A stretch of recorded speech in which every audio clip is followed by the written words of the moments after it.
ప్రభువుకి మహిమ కలుగును గాక. మీ అందరికీ హృదయపూర్వకమైన వందనాలు.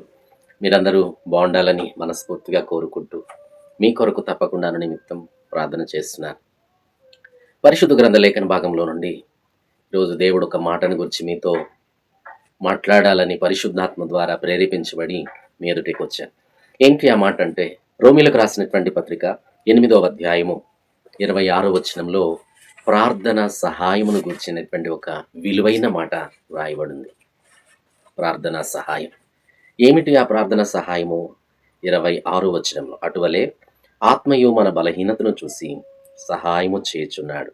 ఎలయనగా మనము యుక్తముగా ఎలాగు ప్రార్థన చెయ్యవలెనో మనకు తెలియదు గాని ఉచ్చరింప సఖ్యము కాని మూలుగులతో ఆ ఆత్మ తానే మన పక్షముగా విజ్ఞాపనము చేయుచున్నాడు. హల్లెలూయా! ఈ మాట చదివినప్పుడు నేను చాలా బలపరచబడ్డాను. మనం కొన్నిసార్లు చాలా బలహీనం అయిపోతా ఉంటాం. బలహీనులముగా ఉంటాం, కృంగిపోతూ ఉంటాం, నీరసిల్లిపోతూ ఉంటాం. కొన్ని విషయాలకు ఆందోళన పడుతూ ఉంటాం, విచారణ పడుతూ ఉంటాం. నాకెవరూ లేరనో, వ్యాధితో ఉన్నాననో, బాధలో ఉన్నాననో, బలహీనురాలుగా ఉన్నాననో, నన్ను పట్టించుకునేవాళ్ళు లేరని, సహాయం చేసేవాళ్ళు లేరని, ధైర్యపరిచేవాళ్ళు లేరని ఎన్నడూ ఎప్పుడు కూడా కృంగిపోయే వ్యక్తివిగా నువ్వు ఉండకూడదు. ప్రభువు నీతోనే ఈ ఉదయకాలపు వేళలో ప్రభువు మాట్లాడుతున్నాడు.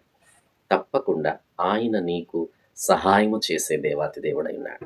నువ్వు ఎలా ఉన్నా ప్రార్థన విషయంలో, నీ బలహీనత విషయంలో ఆత్మ తానే నీ పక్షముగా మూలుగుతూ నీ సమస్త బలహీనతల నుండి విడిపించి మంచి ఆరోగ్యం ఇస్తాడు.